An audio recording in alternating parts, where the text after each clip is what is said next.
이번 주에 러시아와 벨라루스는 현대 역사상 최대 규모의 합동 핵훈련을 시작했습니다. 6만 5천 명의 병사, 200대의 미사일 발사대, 13척의 잠수함이 동원됐습니다. 그리고 이 모든 것의 중심에는 벨라루스가 있습니다. 얼마 전까지만 해도 중립국이었던 이 나라는 이제 유럽을 향해 핵탄두를 겨누고 있습니다. 하지만 뉴스에서는 이 모든 것의 이면에 무엇이 있는지 설명하지 않고 있습니다. 왜냐하면 이 이야기는 지금 막 시작된 것이 아니기 때문입니다. 이 이야기는 루카셴코가 몇 년 전에 내린 선택에서 시작됐고 그는 이제 그 선택에서 더 이상 돌아설 수 없습니다. 오늘 무슨 일이 일어나고 있는지 이해하려면 우리는 2020년 8월로 돌아가야 합니다. 벨라루스는 불타고 있었습니다. 문자 그대로는 아니지만 거의 그랬죠. 전 세계가 부정선거라고 여긴 대통령 선거 이후 국민들은 거리로 나섰습니다. 몇 주 동안 시위가 이어졌죠. 수십만 명의 사람들이 전국 곳곳에서 거리를 메웠습니다.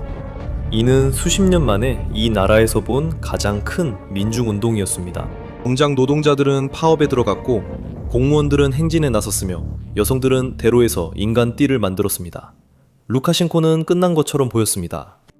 전 세계가 그의 몰락을 기대하고 있었습니다. 하지만 그때 전화 한 통이 걸려왔습니다. 푸틴이 전화를 걸어 독재자가 거절할 수 없는 제안을 했습니다. 정치적 지원, 수십억 규모의 재정 지원, 그리고 필요하다면 군사적 지원까지 약속했습니다. 그 대가로 벨라루스는 점점 더 러시아에 의존하게 될 것입니다. 루카셴코는 받아들였습니다. 시위는 폭력적으로 진압되었습니다. 수천 명이 체포되었습니다. 그는 살아남았습니다. 하지만 그 순간 어떤 서류에도 서명하지 않고 공식적인 연설도 없이 그는 다시는 되찾을 수 없는 무언가를 내주었습니다. 자신의 나라의 주권을 내주었습니다. 루카셴코를 몰아내기 위해 거리로 나선 사람들은 실패함으로써 훨씬 더 나쁜 무언가로 가는 길을 열고 있다는 사실을 알지 못했습니다. 권력을 쥐인 독재자뿐만 아니라 이제 모든 것을 푸틴에게 빚진 독재자, 그리고 그 빚을 나라 전체로 갚아야 하는 독재자였습니다. 그리고 누군가가 이런 큰 신세를 지면 푸틴이 어떻게 하는지 아십니까? 그는 천천히 할부로 갚게 만듭니다. 첫 번째 할부는 2022년 2월에 지불되었습니다. 푸틴이 우크라이나를 침공하기로 결정했을 때 그는 북쪽 경로가 필요했습니다. 벨라루스에는 그 국경이 있었습니다. 그리고 루카셴코가 문을 열었습니다. 원해서가 아니라 빚을 지고 있었기 때문입니다. 러시아 군대가 벨라루스 영토를 통과해 며칠 만에 키예프를 점령하려 했습니다. 그 시도는 실패했습니다. 우크라이나 군대가 그들을 다시 밀어냈습니다. 하지만 그 메시지는 역사에 남았습니다. 벨라루스는 더 이상 중립국가가 아니었습니다. 그곳은 발사되었습니다. 하지만 그 빚은 거기서 끝나지 않았습니다. 그 후 몇 년 동안 러시아의 존재는 조용히 거의 보이지 않게 이 나라에서 점점 커져갔습니다. 러시아의 안테나와 장비들이 벨라루스 도시의 평범한 주거 건물 옥상에 나타나기 시작했습니다. 그것들은 전화 장비가 아니었습니다. 그것들은 샤헤드 드론을 유도하는 시스템이었는데 이 드론은 우크라이나 도시를 공격하는 데 사용되는 러시아 무기이며 이 시스템들은 드론이 나라 서쪽의 목표물까지 도달하도록 도왔습니다. 벨라루스의 평범한 국민들은 자신도 모르는 사이에 방패막이로 이용됐습니다.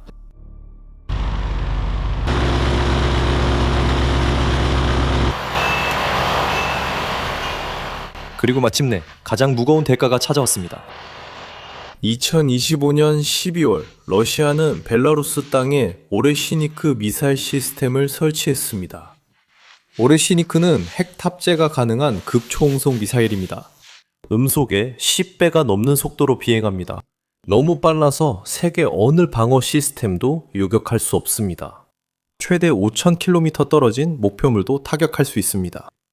예를 들어 벨라루스에서 발사하면 베를린까지 10분도 안 되어 도달할 수 있습니다. 이것은 사실상 유럽 전역이 이 무기의 사정거리 안에 들어간다는 뜻입니다. 불과 몇 년 전만 해도 누구와도 전쟁을 원하지 않는다고 세계에 말했던 나라의 영토에서 발사된 것입니다. 이번 주 훈련도 바로 이 시스템으로 진행됐습니다.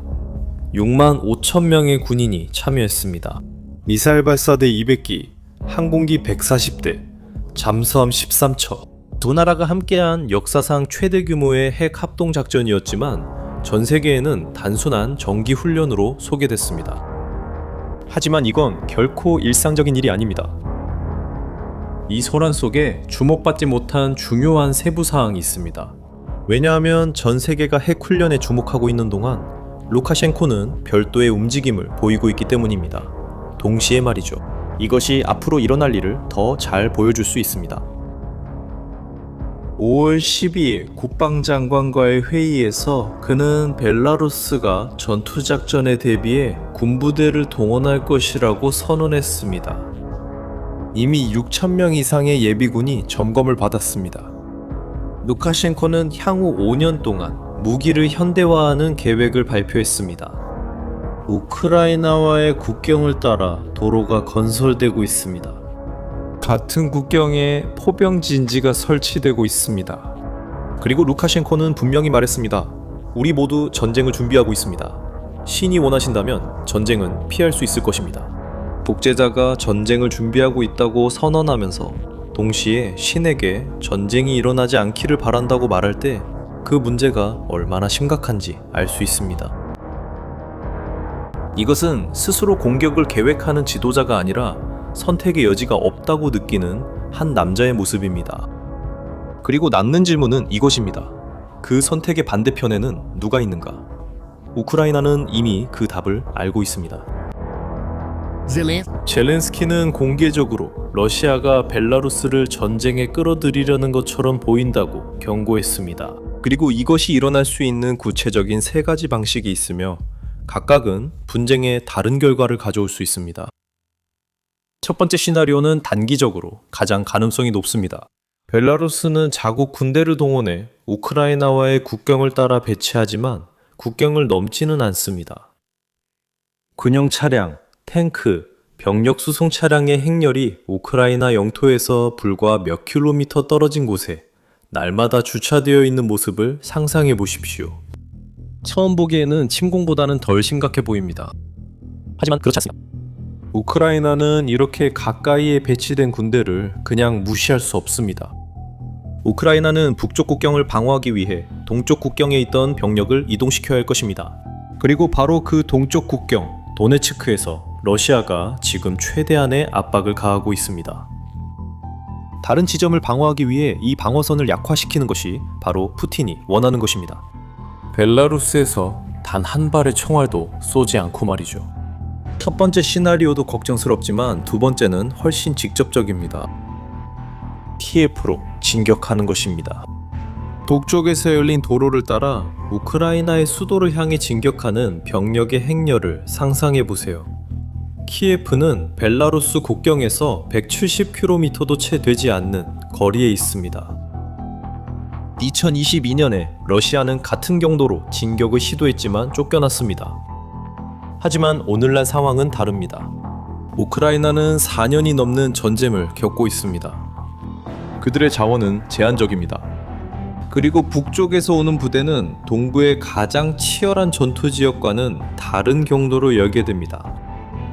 우크라이나는 준비하고 있습니다. 1만 4천 명의 병력이 북부 국경에 배치되어 있고 1000km가 넘는 방어시설이 그 선을 따라 세워졌습니다. 그럼에도 불구하고 이 방향으로의 어떤 진격도 우크라이나가 병력이 절실히 필요한 다른 지점에서 군인을 빼내야만 하게 만들 것입니다. 그리고 거의 아무도 계산하지 않는 두 번째 결과가 있습니다.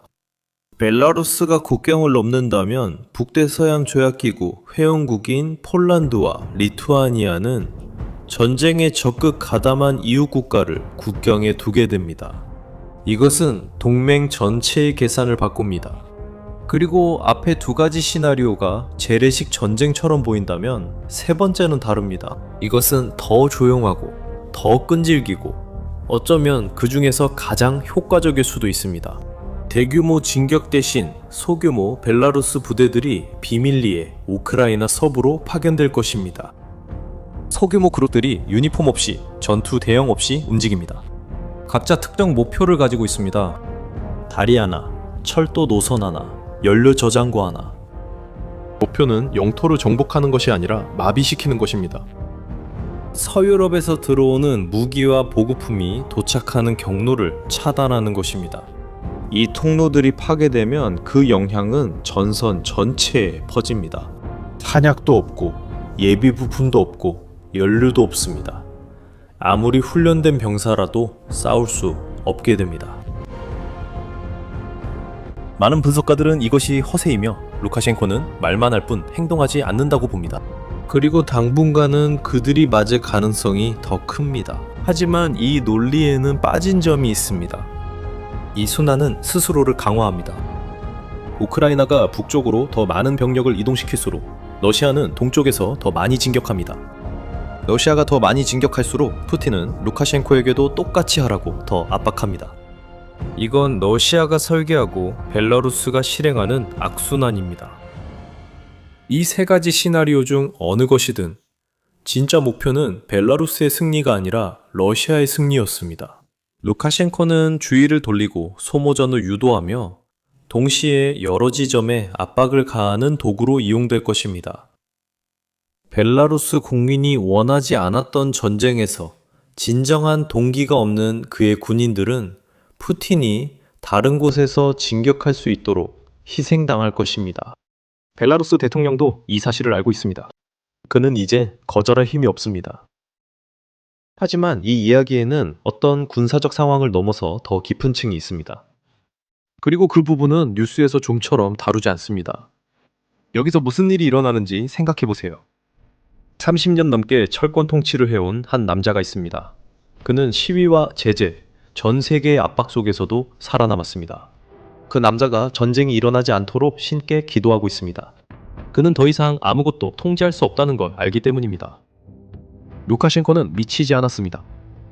그는 자신의 나라에 대한 통제권을 잃었지만 아직 세상에 그것을 인정하지 않은 남자입니다.